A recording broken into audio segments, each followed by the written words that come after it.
আমার যা কাজ থাক না কেন অনুষ্ঠানে আসছি, দেরি হয়ে যাচ্ছে, আরে ছবি তোলো, ওই সময়টা কিন্তু আমার।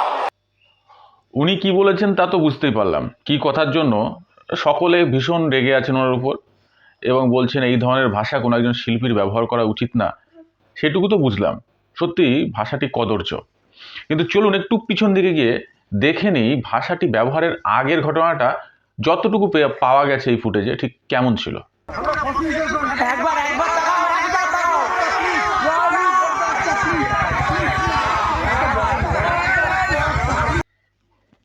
রূপম ইসলাম সম্পর্কে অনেক কথা শুনলাম, তিনি জেদি, তিনি অহংকারী এবং তার অহংকারী পতনের কারণ হবে, এসব তো আমরা শুনলাম।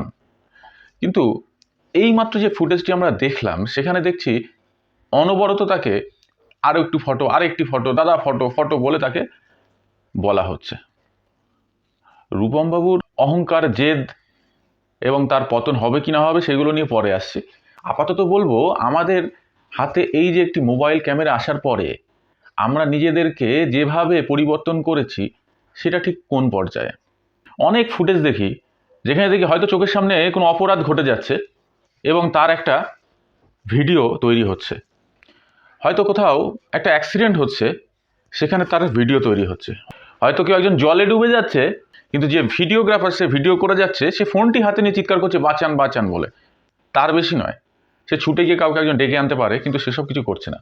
আমরা এখানে যে ফুটেজটা দেখলাম সেখানে রূপমবাবু বারংবার ভিড় থেকে এড়িয়ে ভিতরে ঢুকতে চাইছেন এবং তাকে বারবার বলা হচ্ছে দাঁড়ান আর একটা ফটো, আর একটা ফটো, আর একটা ফটো। এই ধরনের সেলিব্রিটিদেরকে এরকম পরিস্থিতি সবসময় ফেস করতে হয়, সেটা হয়তো নতুন নয়। একটা জিনিস ভুলে গেলে চলবে কেন, রূপম ইসলাম তিনি একজন শিল্পী, কিন্তু শেষ পর্যন্ত তিনি কিন্তু একজন মানুষ। হয়তো তার অনেকটা দেরি হয়ে গিয়েছে স্টেজে উঠতে হবে, অথবা তিনি মনে মনে ভাবছেন যে আজকের পারফরমেন্সটা পরপর কি করবেন। ভাবুন না, আমরা যখন পরীক্ষা দিতে যাচ্ছি, পরীক্ষার ঠিক আগে আমরা নিজেদেরকে একটু প্রস্তুত করে নিচ্ছি, ঝালিয়ে নিচ্ছি, সেই পরিস্থিতিতে যদি বারংবার আমাদেরকে ডিস্টার্ব করা যায় তাহলে আমাদের মস্তিষ্কের পরিস্থিতি কি থাকে। অথবা স্টেজে টানা পারফরমেন্সের পরে প্রচণ্ড ক্লান্ত তিনি, ঠিক এই সময় আমরা তাকে চেপে ধরছি সেলফি সেলফি সেলফি সেলফি, দাদা একটা ফটো, দাদা একটা ফটো, এটা বলে। আফটার অল শিল্পী একজন মানুষ, তারও ধৈর্যের একটা সীমা আছে, তাই না? হয়তো তিনি করে ওঠেন একটা খুব জঘন্যতম শব্দের উচ্চারণ, কিন্তু বুকে হাত রেখে আমরা যদি ভাবি যে আমরা বর্তমান প্রজন্ম এবং যারা এই সারাদিন মোবাইল টোবাইল দেখছি তারা ঠিক আমরা নিজেদের কাছে নিজেরা কতটা সৎ। আমরা সারাক্ষণ কি প্রাকৃত ভাষায় কথা বলি, সংস্কৃতি কথা বলি, নাকি আমাদেরও ভাষার অবনতি হয়েছে গত 15-20 বছরে অনেকটা। আমরা সুযোগ পেলেই গালাগাল করি, হয়তো সবসময় সামনে নয় পিছনে, অফিসের বস, বাড়ির কাউকে, বন্ধু বান্ধব কাউকেই দাঁত খিচিয়ে ভিতরে ভিতরে বলি শুয়ো করি, আমরাও করি। রূপম ইসলামও তার বাইরে নন।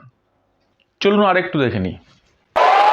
ছবি তোলার আছে, ফেসবুকে তো দিতে হবে, কাজেই ছবি তোলার আরজি মঞ্জুর হলো।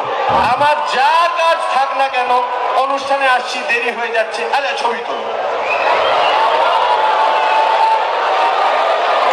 ছবি তুলো, ছবি তুলো। কিন্তু মঞ্চ থেকে নেমে যাওয়ার পরে 20 মিনিট ওই সময়টা কিন্তু আমার।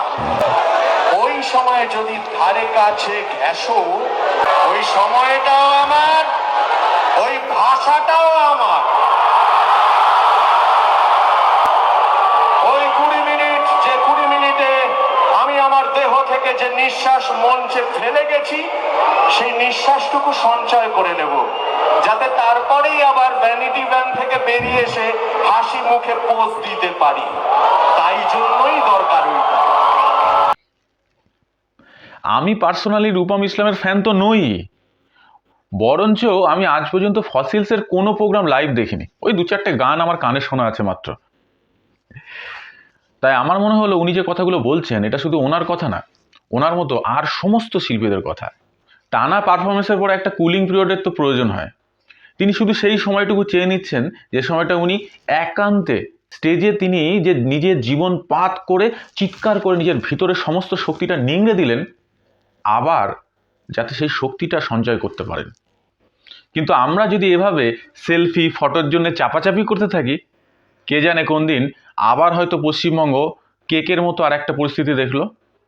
আমরা চাই না ওরকম পরিস্থিতি আর দ্বিতীয়বার হোক। এবার যে ক্লিপসটা দেখছি সেটা সম্ভবত রানাঘাটের কোনো প্রোগ্রামের। সেখান থেকে তিনি কি বলছেন চলুন একটু দেখে নিই। আমি যাচাই করতে যাইনি, আমার পক্ষে সম্ভবও নয়। তবে ওরা বলেছেন যে পরের বছর আবার আমাকে আনবেন, আমি আর গান গাইবো না।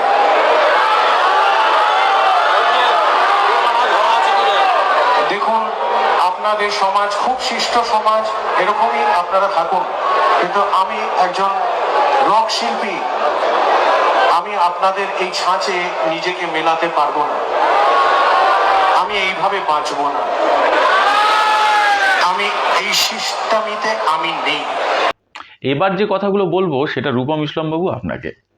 আপনি নিজেই বলেছেন আপনার বয়স 50, এবং একজন শিল্পী হিসাবে আপনার যতটা ক্রেজ, আপনার বোধহয় এই ধরনের ফ্যানেদের চিৎকার চেঁচামেচি, ফটো তুলুন, সিগনেচার দিন, এগুলো দেখতেও আপনি অভ্যস্ত। কিন্তু আপনি আপনার পরবর্তী প্রোগ্রামগুলিতে যদি আপনার রাগ, অভিমান কিংবা অহংকারী ভাব না দেখিয়ে সামান্য ক্ষমা চেয়ে নিতেন যে ভুল তোমার তরফ থেকেও ছিল আর ভুল আমার তরফ থেকেও হয়েছে এই খারাপ ভাষাটির জন্য, তাহলে বোধহয় রূপম ইসলামবাবু আপনি এমন কিছু ছোট হয়ে যেতেন না, বরং সমালোচনায় জল পড়ত। কেননা রক গায়ক মানে উদ্ধত ফ্যানেদেরকে খিস্তি করবে এমনটা কালচার বোধহয় চলে না। এই বিষয়টা সামনে এসেছিল বলে আমি কিছুটা আমার মতামত জানানোর চেষ্টা করলাম। আপনারা আমি কোথায় কোথায় ঠিক কিংবা ভুল কমেন্টস বক্সে জানান, আমার শুনতে অসুবিধা নেই। অনেকে আমাকে বেধড়ক গালাগাল করেন, আমার কোনো অসুবিধা হয় না, করবেন। নমস্কার, ভালো থাকবেন। আমি আমার চ্যানেলে আরও অন্যান্য বিভিন্ন ফানি ভিডিও ছেড়ে থাকি। আপনাদের যদি ভালো লাগে চ্যানেলটিকে ভালো করে দেখবেন এবং পছন্দ হলে অবশ্যই সাবস্ক্রাইব করবেন। পাশে থাকবেন। জয় হিন্দ, বন্দে মাতরম।